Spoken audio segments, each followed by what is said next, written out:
आज बड़े खुशी की बात है। महाराज के दोनों बच्चों का आज जन्मदिन है। महाराज जैसे हमेशा हर साल दोनों बच्चों का जन्मदिन और बर्थडे मनाते हैं, उसी प्रकार आज भरे राज दरबार में खुशी मनाई जाएगी और धूमधाम से बर्थडे होगा। अब चलते हैं महाराज के पास। महाराज की जय हो। दरबारी जी राजन। सारी रियासत के लोग इकट्ठे हो गए। हाँ राजन। लेकिन अभी तक कोई कर्मचारी राजमहल में उपस्थित नहीं दिखाई दे रहा। महाराज पूरे कर्मचारी आपके आदेश का पालन कर रहे हैं। पूरी प्रजा में जानकारी दी जा रही है और सारी प्रजा आ गई है और कर्मचारियों के आने का समय भी हो गया है। कुछ देर इंतजार किया जाता है।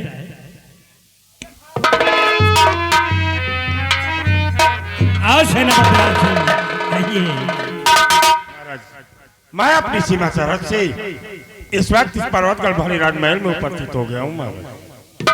क्यों नहीं सेनापति सिंह, लेकिन अभी तक महामंत्री विश्वनाथ सिंह राजमहल में उपस्थित नहीं हुआ। महाराज कुंवर सूरजवा की राजकुमारी साहिबा के जन्मदिन के उत्सव में काफी भाग दौड़ महामंत्री विश्वनाथ सिंह को करनी पड़ी है और हो सकता है किसी आवश्यक कार्य में उलझ गए हो, लेकिन जल्दी इस पर्वतगढ़ भरे महल में उपस्थित हो जाएंगे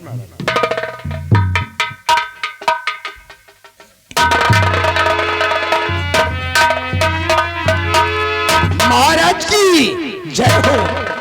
महामंत्री विश्वनाथ सिंह, अरे इस खुशी में कुछ नृत्य गान भी होना चाहिए। अवश्य होगा राजन, अवश्य होगा। इसी कार्यक्षेत्र में नृत्य गान करने वाली नर्तकियों को यहाँ गया था राजन, इसीलिए मेरे को शाही दरबार में उपस्थित होने में थोड़ा देर हो गया। हुजूर अगर आपका आदेश हो तो नृत्य गान करने वाली नर्तकियों को हम शाही दरबार बुलाए। इजाजत है, उन्हें बुलाया जाए। रामबली जाओ, शाही दरबार के मेन गेट पर नृत्य गान करने वाली नर्तकियां आ गई हैं, उनको आदर सम्मान के साथ शाही दरबार में बुलाकर उपस्थित करो। जाओ।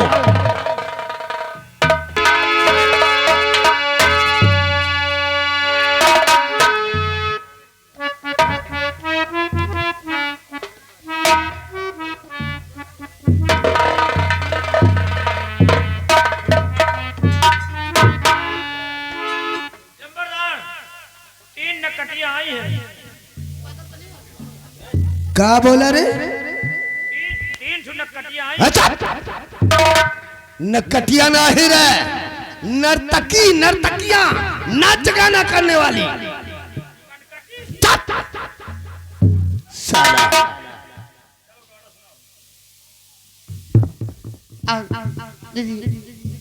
अच्छे से मंगल सोहर गीत गाओ। क्यों नहीं?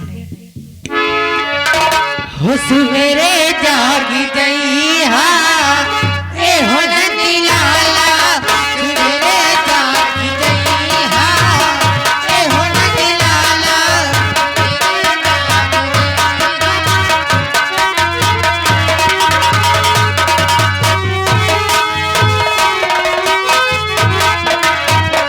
ए हो नंदी लाला, ए हो नंदी लाला, ए हो नंदी लाला, ए हो नंदी लाला, सवेरे जागी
पिताजी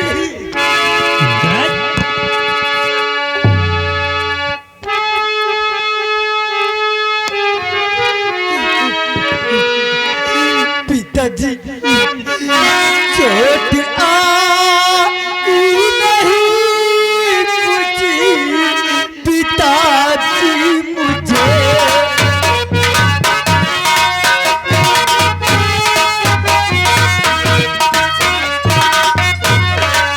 चोट आई नहीं कुछ पिताजी मुझे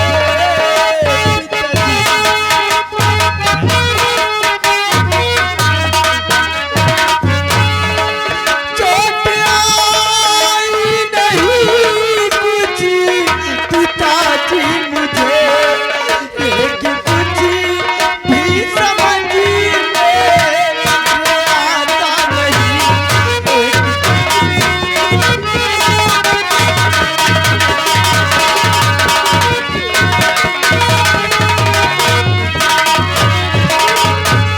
हो रहा सर में अब डर बड़े जोरों से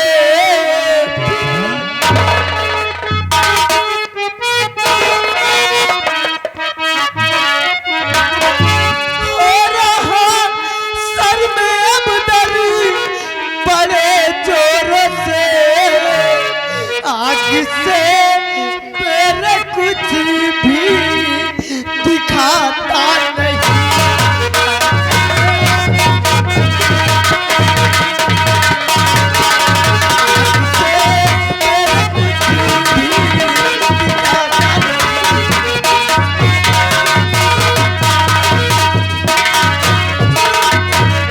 हाय भगवान तूने ये क्या कर दिया हाय भगवान तूने ये क्या कर दिया मेरे खिलते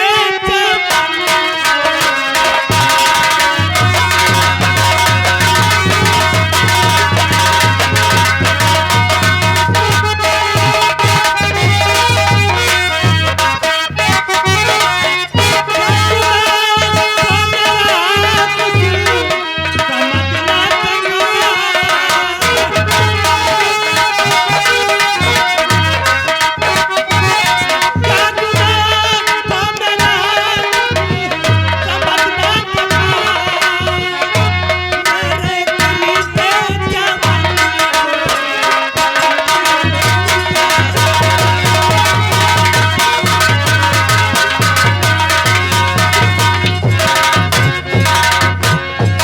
पिताजी मुझे चोट तो कुछ नहीं आई पिताजी लेकिन मुझको आंखों से कुछ दिखाई नहीं देता पिताजी मुझे कुछ नहीं दिखाई देता भैया ये कैसी बातें करती हो भैया भैया खोलो के जरा दे को भैया मुझे भैया खोलो के जरा दे को भैया मुझे देखिए सीधा सामने नहीं पाऊंगी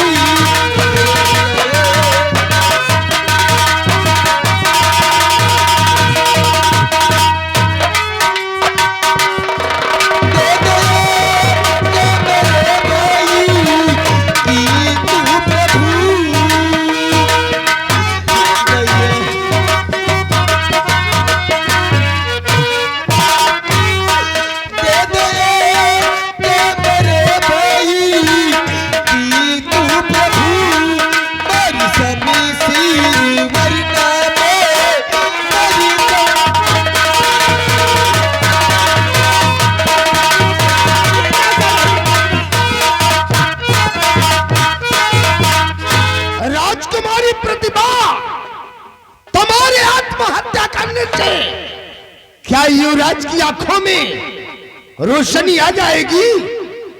महामंत्री विश्वनाथ सिंह, हुजूर, व सेनापति दयाल सिंह, मेरी समझ में नहीं आता कि अचानक ये झूमर गिरने से राजकुमार सूरज की आंखों की जोत कैसे चली गई। हुजूर, इसी बात को लेकर तो मुझे भी आश्चर्य हो रहा है। राजन, क्या इस झूमर को आज इसी वक्त ही गिरना था? महामंत्री विश्वनाथ सिंह, सेनापति दयाल सिंह, बुरा वक्त जब भी आता है तो वो बकाकर नहीं आता तुम है। ठीक कह रहे हो। और ये झूमर का वेट कम से कम 80-85 किलो है, जो कि आज कुंवर के सर के ऊपर आकर गिर गया है। हाँ, सेनापति दयाल सिंह, शुक्र है। इस झूमर का वजन तो 70 से 80 किलो, क्यों नहीं? और ये तो ईश्वर का शुक्र है कि कुंवर बच गया, वरना ये तो मर जाता। क्यों नहीं मंत्री? सेनापति दयाल सिंह, बहुत जल्द जाओ और राजवैद्य को बुलाकर राजमहल में उपस्थित करो। क्यों नहीं महाराज? आपके आदेश अनुसार मैं इस वक्त रियासत पर्वतकाल की तरफ जा रहा हूँ और राजवैद्य को बुलाकर तत्काल इस पर्वतकाल हमारे महल में उपस्थित करूंगा महाराज।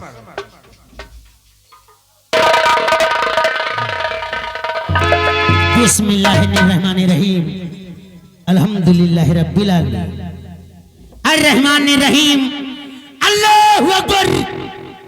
या खुदा, या खुदा, सारी कायनात में तेरे नाम का बोलबाला है। या खुदा, सारी कायनात में तेरे नाम का बोलबाला है। सारी कायनात का तू ही तो रखवाला है मौला, तू ही तो रखवाला है। अल्हम्दुलिल्लाहि रब्बिल आलमीन, अल्लाहु अकबर।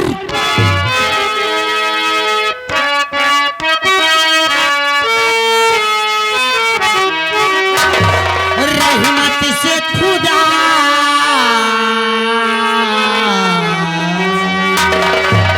अल्लाहु अकबर।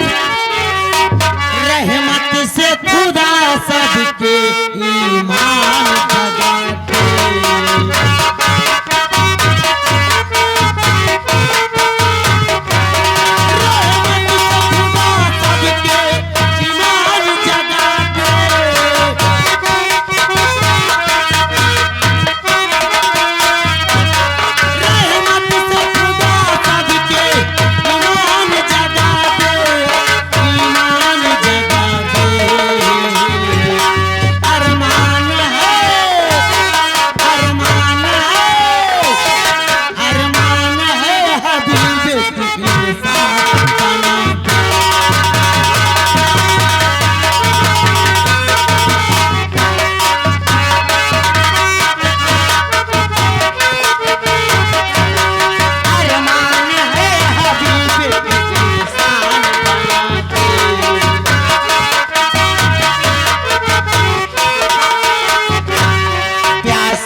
राजमहल में हमेशा खुशियां बरसती थी, आज उसी पर्वतगर राजमहल में ये मायूसी। ऐ संसा, आदाब फकीर बाबा। आदाब अर्ज संसा। ऐ संसा, मैं आपसे कुछ पूछना चाहता हूँ। क्या पूछना चाहते फकीर बाबा?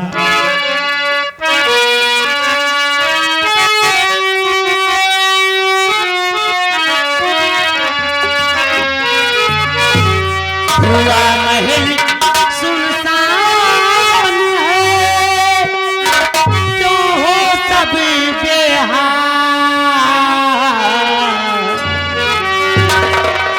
हुआ महल सुनसान है, जो हो सब बेहाल। ऐस के निकलते आँख से कहो सही कहवा।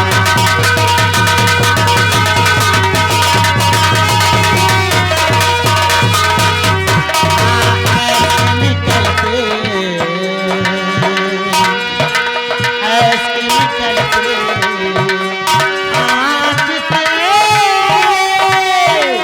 कहो सही कहवा।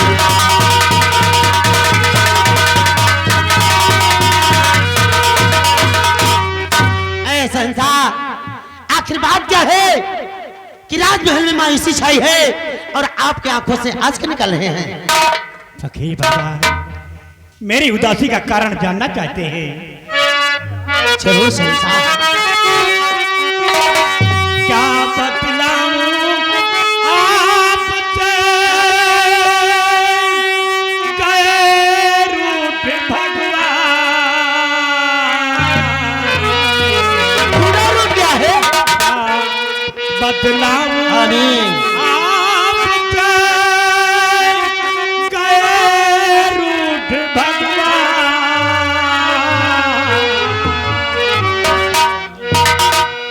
आँख लाल की छिन गई, चूर हुआ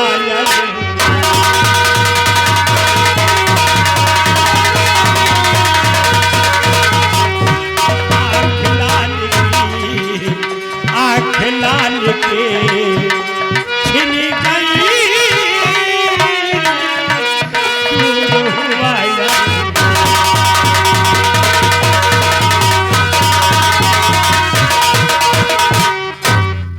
हेलो चचा, ये आगे हमारे सर्व सम्मानित श्रीमान फौजी आनंद नगर, ये हमारे फौजी साहब की तरफ से ये चचा ये 100 रुपया आपके इसी कव्वाली को सुनते हुए आपको दे रहे हैं।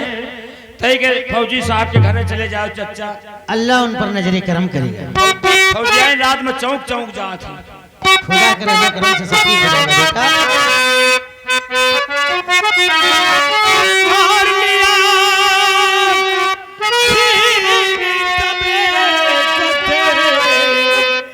प्रभु ने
आंखों की दोनों रोशनी चली गई।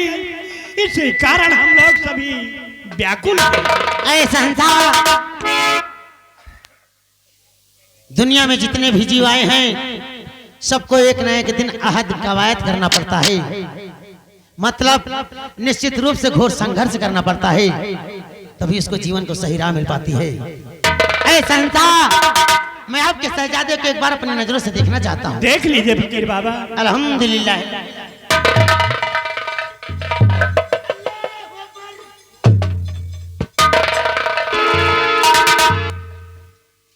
या खुदा, ये तेरा कैसा रहमो करम है मौला, ये तेरा कैसा रहमो करम है।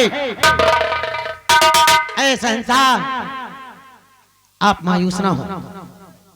मैं भी अपनी किस्ती में देखकर आपको यह बतलाता हूं कि आपके और आपके शहजादे के भाग्य में क्या लिखा है। देखिए फकीर बाबा। या खुदा, या खुदा, मेरी इल्तिजा कबूल कर। आज मेरी किस्ती में पर्वत करके शहंशाह और इनके शहजादे की आईना तकदीर दिखा मौला, आईना तकदीर दिखा मौला।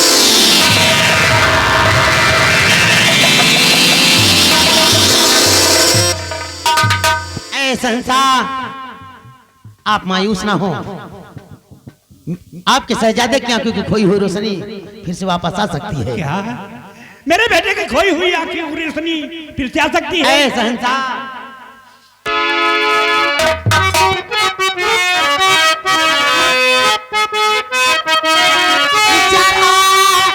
अपने दिल में तुम धीरज बंधाओ,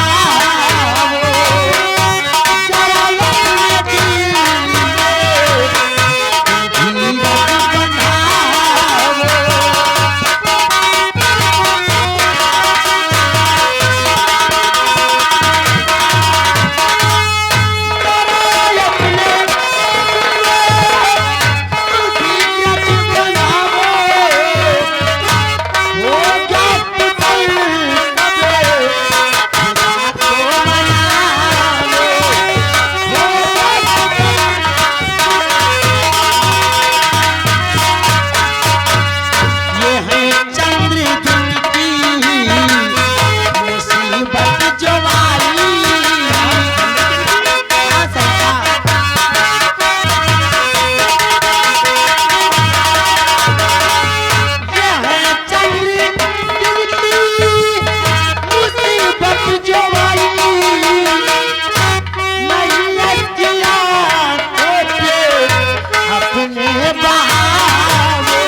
मायूस ना हो।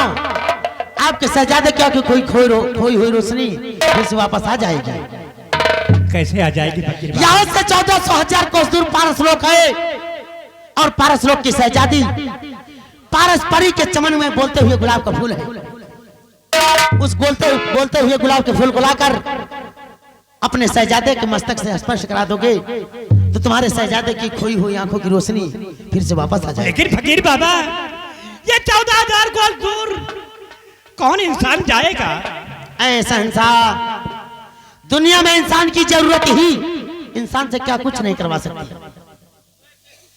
मेरी तरबियत में अपने इंसान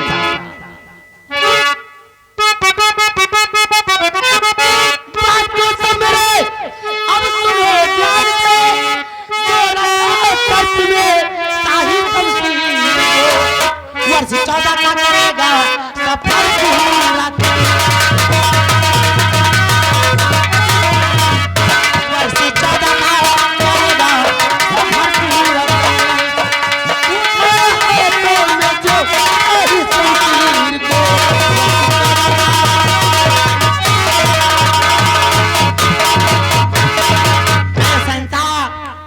अपने शाही शमशीर को महल से बाहर चौपाल में रखवा दो और ये शर्त का ऐलान करवा दो कि जो कोई सर्द की शाही शमशीर को उठाएगा उसे यहाँ से 1400 कोस दूर पारस लोग जाना होगा और पारस्परी के चमन से बोलते हुए गुलाब का फूल लाना होगा। बहुत अच्छा वकील बाबा, ये उपाय बताकर हम पे बहुत बड़ा उपकार किया है। ये उपकार हम जीवन भर नहीं भूलेंगे। ये तो खुदा का रहम करम है शहंशाह। दरबार के सभी कर्मचारी मेरी तरबियत में करें। आखिर क्या बात है चच्चा? शर्त रखी शाही शमशीर को दरबार का कोई भी कर्मचारी हाथ नहीं लगा सकता। आखिर क्यों बाबा? अगर हाथ लगाने की कोशिश किया तो उसके जीवन में कयामत आ सकती है और अपने काम में कभी कामयाब नहीं होगा। इसलिए ये खुदा का रहम करम है। अच्छा यही है कि दरबार का कोई भी कर्मचारी सर की शाही शमशीर को हाथ नहीं लगाएगा। ठीक है फकीर बाबा, आपके आदेश के मुताबिक शाही दरबार का कोई भी कर्मचारी उस शर्त से भरी शाही शमशीर को नहीं हाथ लगाएगा बाबा, नहीं हाथ लगाएगा। अल्लाह तुम सबकी हिफाजत करेगा। ऐसा इंसान कहिए फकीर बाबा। मैं सारी कायनात का भ्रमण करने के लिए निकला हूँ और मैं यहाँ से जाना चाहता हूँ। बहुत अच्छा फकीर बाबा। आदाब। आदाब शहंशाह, आदाब। चचा, आप रात दरबार में आए हैं, हमें राजकुमार ठीक हो जाए तो हुन फूंक दवाई जो चौके चौके फिर चचा, हमें पास कुछ नहीं ना और अन्नदान कह दे चचा तो नहीं ठीक। बेटा जैसी तेरी श्रद्धा, जो तेरी इच्छा कहे तो दे सकता है। चावल ले हो चचा कि गेहूं ले? मैंने बोल दिया जो तेरी इच्छा कहे वो दे सकता है। और नहीं चचा चाहो तो 2 किलो बाजारा ले लियो, कोटा में मिला है। बेटा जो कुछ तेरे पास है मैंने बोल दिया तू दे सकता है। गेहूं दे दे चचा जी से, गेहूं ले लियो ठीक रही। लेकिन चचा पहले बताओ का भाव ले हो? सिपाही राम बले, फकीर बाबा को दान दे रहे हो या कि बनिया समझ कर बेच रहे हो? अरे हम कहीं जैसे दूसरा ले तैसे चच्चे का तौल दे। तो बेटा तेरे कर्म के भाव हम ले लेंगे। सिपाही राम बली, नहीं बाबा सही, फकीर बाबा को दान दिया जाता है, इनसे कीमत नहीं ली जाती। सही रेट लगा लो चचा, आपे का दे। अरे बेवकूफ, मैंने कहा फकीर बाबा की जो भी दोगे ये आपको उसकी कीमत नहीं देंगे। पैसा दे नहीं कहीं। पैसा नहीं देंगे, दान के तौर पर अगर देना है तो दे सकते हो। तो रहा दियो चचा, फिर न बेचो। ठीक है बेटा, अल्लाह सबकी हिफाजत करेगा। या खुदा, या खुदा, तेरी क्या निराली शान है, तेरे ही रहम करम से चल रहा है। बिस्मिल्लाहिर्रहमानिर्रहीम, अल्हम्दुलिल्लाहि रब्बिल आलमीन।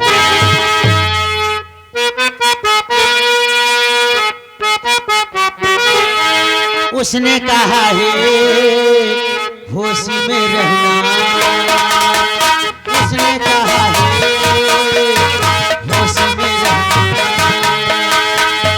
दौर का दस आएगा, वादा किया प्यारे नबी, वादा किया प्यारे नबी से।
सिंह हुजूर और सेनापति दयाल सिंह, अभी अभी फकीर बाबा ने बताया कि आपके बेटे सूरज की आंखों की जोत वापस आ सकती है। हाँ हुजूर, हम लोगों ने भी यही सुना है। उन्होंने कहा राजमहल के बाहर चौपाल में शर्त भरी शाही शमशीर रखवा दो और ऐलान करा दो कि इस शर्त भरी शाही शमशीर जो उठाएगा वही 14,000 कोस दूर पारस लोग जाएगा और पारस परी के चमन से वो बोलता हुआ गुलाब का फूल लाएगा। हाँ हुजूर। और उस फूल को राजकुमार सूरज की आंखों के सामने प्रस्तुत कराया जाएगा तो राजकुमार सूरज की आंखों की जोत वापस आ जाएगी राजन।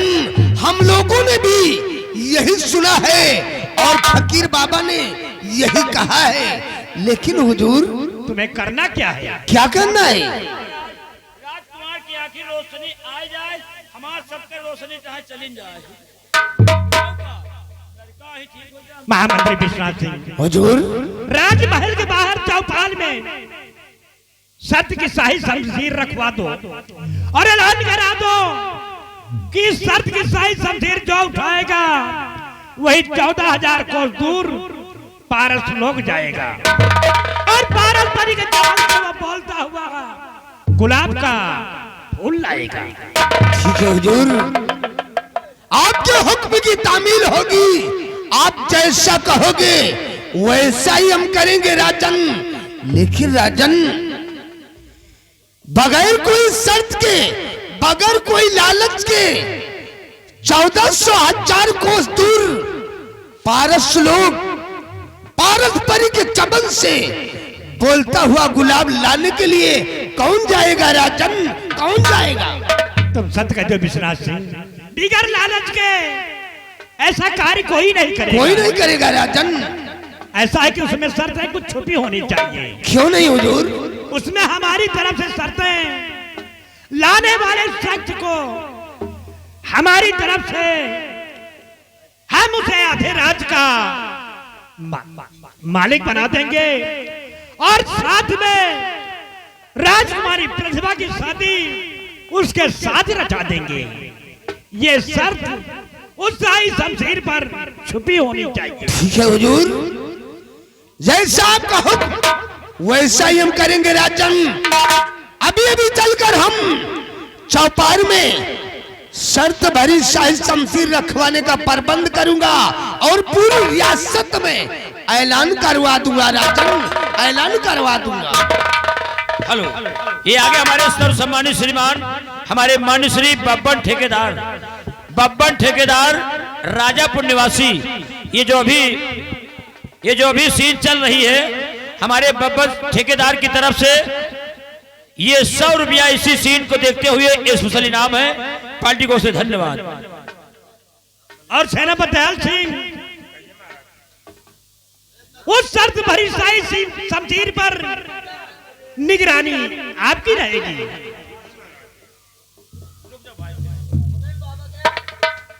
हेलो, ये देखिए हमारे सर्व सम्मानित श्रीमान दद्दन सिंह ठेकेदार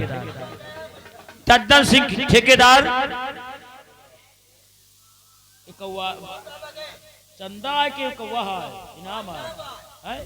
हाँ देखिए, दद्दन ठेकेदार राजापुर निवासी, ये जो चच्चा फकीर चच्चा आए थे, इन्हीं को ये कव्वाली को सुनते हुए इस सीन को देखते हुए ये 100 रुपया का पुरस्कार दिए। पार्टी को धन्यवाद।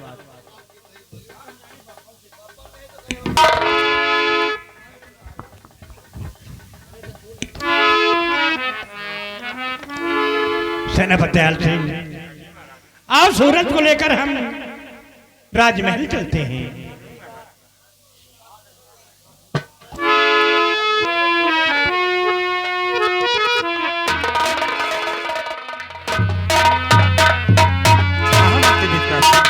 सेनापति दयाल सिंह, अभी अभी फकीर बाबा के वचनों को सुनकर हम काफी आश्चर्यचकित हो रहे हैं। क्यों नहीं सेनापति दयाल सिंह?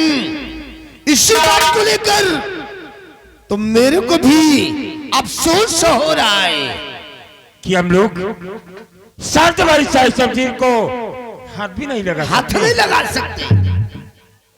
लेकिन फिलहाल कोई बात नहीं, फकीर बाबा के वचन का पालन किया जाएगा। क्यों और नहीं? सम्राट के आदेश अनुसार आप सरदारी शाही शमशीर को रखवाने के प्रबंध कीजिए और मैं अपनी सीमा सरहद का मुआयना करके तत्काल उस सरदारी शाही शमशीर पर अपनी कड़ी निगरानी रखूंगा। क्यों नहीं सेनापति दयाल सिंह, हम इसी वक्त चलकर चौपार में शर्त भरी शाही शमशीर रखवाने का प्रबंध करूंगा और तुम अपने सीमा का जायजा लेकर फौरन चौपार में उपस्थित हो जाना।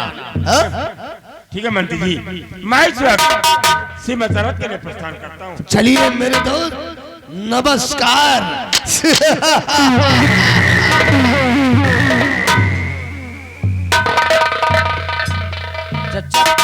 चचा कहा कह के गए हैं रात दरबार में शर्त भरा कुछ शर्त भरी शमशीर रखा दियो।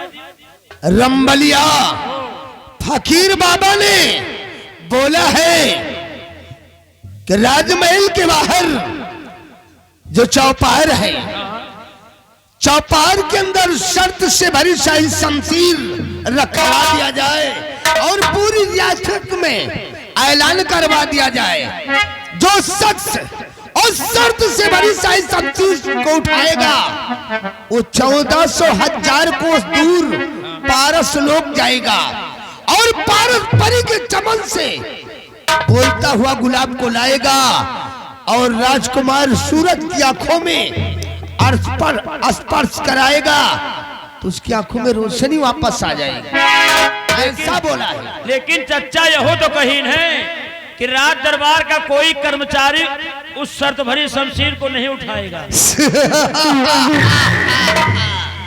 नहीं कहें जो को उठाए के घर में कायम आ जाए। कायम नहीं, सारे रात सिरी आएगी। बाबा कहीं नहीं, कयामत आ जाएगी। कयामत आ जाएगी हाँ। पूरा कायम आ जाए। सिपाही राम बली जी बाबा ने ठीक है कहा है रे। ठीक है कहा है। हाँ, शाही दरबार का कोई कर्मचारी शर्त से भरी शाही शमशीर को हाथ नहीं लगाएगा और इस रियासत पर्वतगढ़ में मुझे तो नहीं लगता रे ये कौन सतुरा ऐसा माई का लाल हो जो कि इस शर्त से भरी शाही शमशीर को उठा सके। लंबरदार एक बात समझ में नहीं आवत। वो कौन सी बात है रे? इतने दिन से झूमर टंगा है तो आज तक ये झूमर कबो गिरा नहीं है, लेकिन का यही बड्डन में ये झूमर का गिरे करा। अरे बगल में आप खड़े रहो तो आपे के ऊपर गिर जा। साला चिलांडो मेरे सर पर गिर जाता, मैं साले अंधा हो जाता। आपका नहीं तो तेरे को क्या मिलता? आपका नहीं करें एक बात आए करें कि सारे का आजे गिरे रहा यही समय में। रंबलिया जी ये झूमर गिरा नहीं रे, गिरा नहीं हाँ, बल्कि ये झूमर गिराया गया है। गिराया गया है।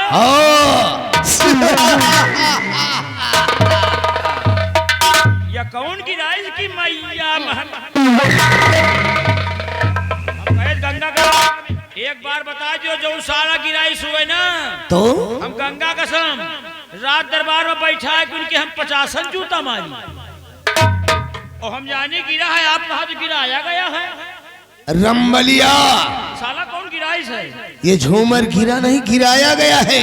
हम कहे तो कौन साला गिराइश है? जानना चाहता है? बताओ क्या करेगा रे जानकर?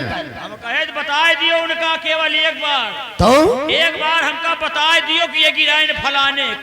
हम कहे तो गंगा कसम खाए कही है उनका रात दरबार में बैठाए के अच्छा अब पूरी जनता के सामने उनके बेटा के 50 जूता मारी यही मुहे पर कही थे। अच्छा यानी कि झूमर को गिराने वाले शख्स के बारे में तेरे को मालूम हो जाए तो उस शरामजादी को पकड़कर तू शाही दरबार लाएगा और पूरी रियासत के लोगों के समक्ष सामने साले को 50 जूते मारेगा। 50 मेरे मुंह के सामने कह रहा है। हम जब कह दिए तो कह दिए 50 जूता मारा। यही मुहे बात वही था। रंबलिया तो जूता उतार ले और मारने के लिए तैयार हो जा। हो सकता है झूमर गिराने वाले शख्स के बारे में तेरे को मालूम होते ही साले तेरे पैर के तलवे की जमीन न खिसक जाए। अच्छा, अरे शाबाश बेटा शाबाश। तो फिर तैयार हो जा, हम बता रहे हैं तेरे को कि झूमर को गिराने वाला शख्स कौन है।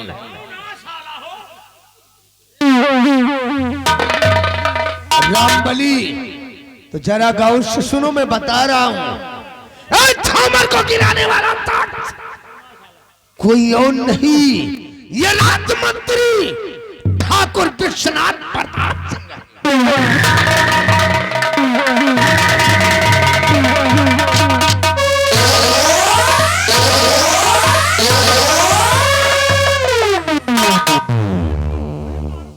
चला जूता तोरी ऐसी की तैसी, छोले का घास चरावे का भैंसी तोरी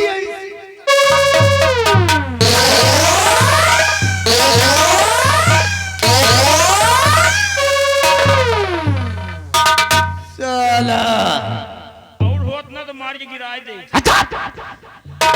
लेकिन लंबरदार आप तो हिया के मंत्री हो और फिर आप ये ऐसा कर्म कर रहे हो, का पई हो आप।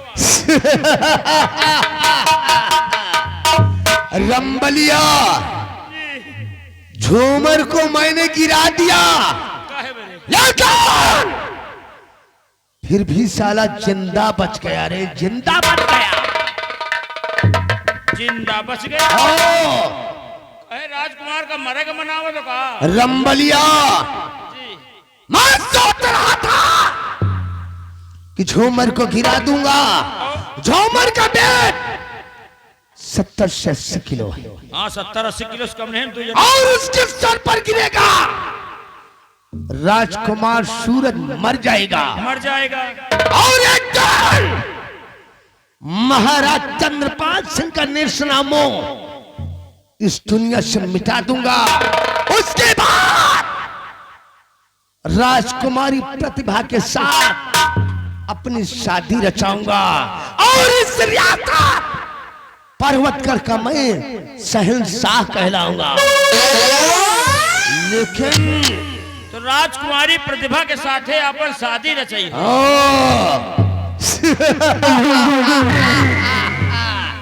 लेकिन रंबलिया नंबरदार बोल, कहो राजकुमारी प्रतिभा तो आपका चाचा कहा का पाई बिटिया का लहाई हो भाई। अरे चिलांडो, मोहब्बत में रिश्ते का भेदभाव नहीं होता। अच्छा, हमने जब से उसकी नजाकत को देखा है तब से ससुरा मेरे दिल में कुछ कुछ होता है, कुछ कुछ होता है। रंबलिया न रात को नींदे, अच्छा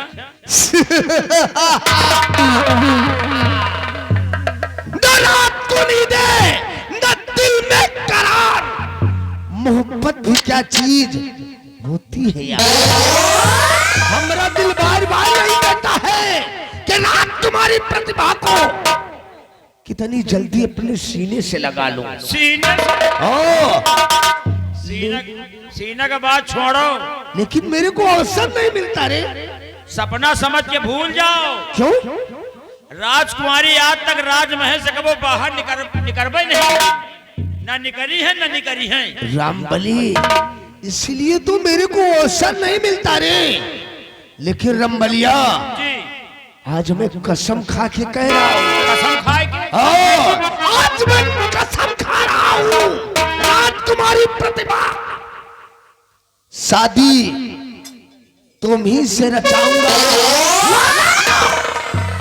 कंवारा मर जाऊंगा। रंबलिया, इन सब बातों को छोड़, चल इसी वक्त चलकर हम चौपार के अंदर शर्त से भरी शाही शमशीर रखवाने का प्रबंध करते हैं। शर्त से भरी शाही शमशीर को उठाने के लिए कौन ससुर आता है रंबलिया, और शर्त से भरी शाही शमशीर को उठाने की बात तो दूर की रही, अगर किसी ने शर्त से भरी शाही शमशीर की तरफ नजर उठाकर देखने की जरूरत किया तो ठाकुर विश्वनाथ प्रताप सिंह के हाथ से वो साला पारस बल्कि सीधे परलोक जाएगा। रामबली मौत के नाम से मौत के नाम से क्या डरा करते हैं हम वो क्षत्रिय जिन्हें रंगदार कहा करते हैं। तो साले गुड़के बाप कोल्हू तुहिन हो गए हैं, तो झूमर गिरा नहीं गिरावा का है, तबे तो सार चुप चुप चुप साला चौका चौका गिरत रहा। अब हम जाए नहीं जाए, महाराज के हुक्म का पालन करते हैं और महाराज के आदेशानुसार राजमहल के बाहर शर्त भरी शमशीर रखवाते हैं और देखते हैं कौन उठाता है। जो कोई उठाएगा महाराज के सामने पकड़ के पेश किया जाएगा।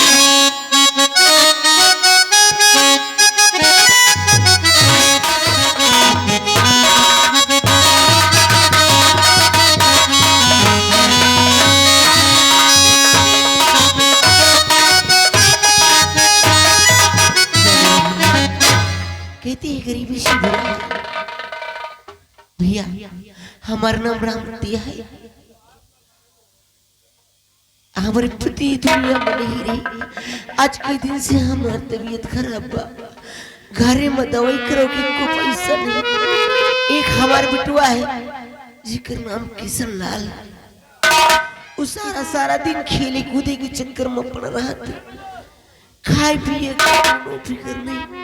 एक को दोस्त जिकर नाम चंपक लाल है, वही चंपक लाल बक्सा सारा दिन खेले कूदे में पड़ रहा था, खाए पिए का फिक्र नहीं। हम अपने बिटुआ किशन के इंतजार करते हैं, हमारे बिटुआ किशन जरूर आवत हो।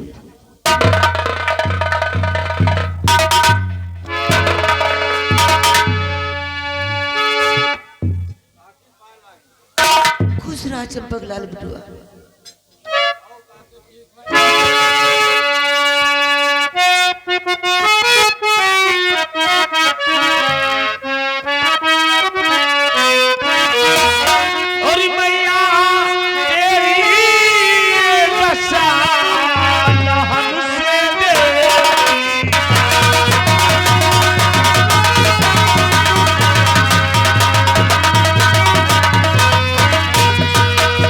मैया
किशन हमार चिंता न करा लाल। मेरी बात सुनो माँ।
हमार बात सुनो लाल, हमार चिंता न करा बेटवा।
हमार चिंता न करला, हमरे दूर से बुखार बा, हम काढ़ा वाला बना के ठीक हो जाए बिटवा।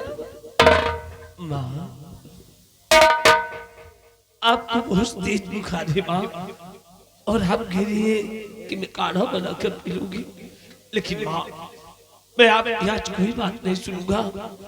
अगर आपको कुछ हो गया तो मैं तो जीते जी ही मर जाऊंगा माँ, क्योंकि मेरे जीने का सहारा सिर्फ तू है माँ। अगर तू नहीं तो इस दुनिया में मैं भी नहीं माँ। माँ मैंने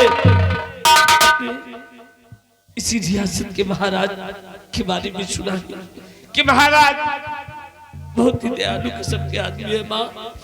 आज मैं महाराज के पास जाऊंगा, उनसे कुछ पैसे लेकर आऊंगा, आपका किसी अच्छे हॉस्पिटल में इलाज कराऊंगा माँ। बिटवा ज्यादा परेशान होने की जरूरत नहीं ना बिटवा, अब बहुत जिंदगी थोड़ी सी बची है हमारी, बस 2-4 दिन लागे। बिटवा किसन हमारे बात सुना लाल, मेरी चिंता न करिए मेरे लाडले,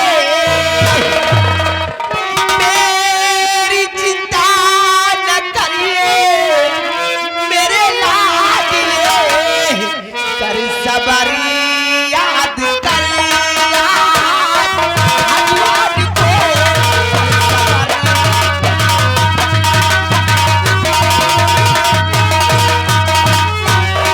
कुछ भी होगा नहीं मेरे पूरे नजर,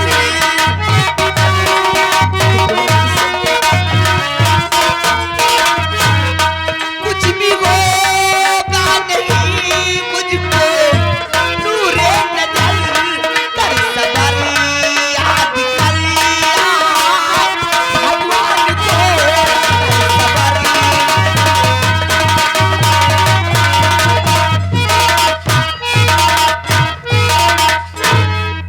बिटवा किशन हमने दवाई कराओ के बड़े महाराज के पास पैसा मांगे जावा चाहता, जावा बिटवा, हमारा आशीर्वाद तो है साथ है, और हम सुना है कि महाराज बहुत दयालु किस्म के इंसान है, वो जरूर तो हर मदद करिए बिटवा, जाओ। हाँ माँ, महाराज हमारी जरूर मदद करेंगे माँ।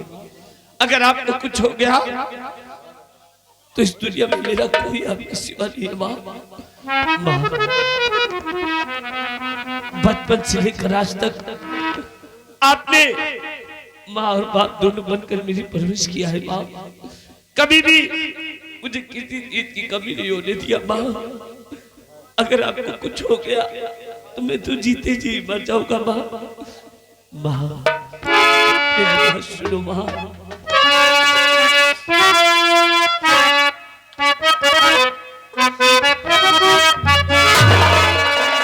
तेरी उंगली पकड़ के चला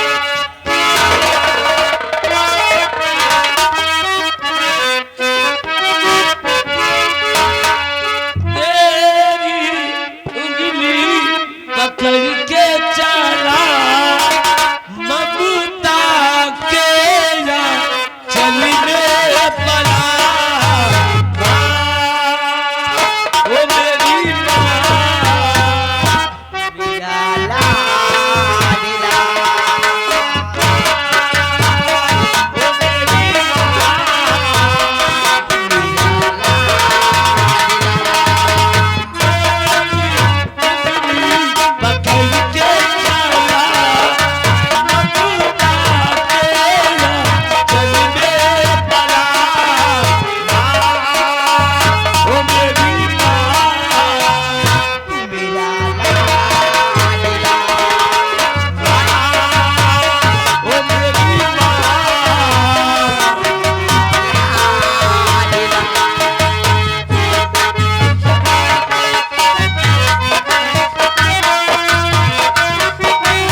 परेशान न हो। हम जाने थे आपके बुखार है, हम हो भैया जाए रहे रात दरबार कहती हो सकत हाथ गोड़ जोड़ब विनती करब कि महाराज पैसा दे दियो, हो सकत दे दिए दवाई दरमत के बरे। ठीक है काकी चिंता न करो, हम भैया के साथे लेके रात दरबार से आई थी। ठीक है बेटवा चंपक लाल, जाओ खुश रहो। मेरे भगवान, अगर मैं जी रही तो केवल अपने से बेटे को देख के, इसके सिवा मेरा इस दुनिया में कोई नहीं है। और हर माँ बाप अपनी औलाद से आशा रखता है कि मेरी औलाद से अनूठी तो एक दिन मेरे बुढ़ापे की लाठी बनेगी। मैं चलती हूँ और अपने बेटे के आने का इंतजार करती हूँ। बड़ी देर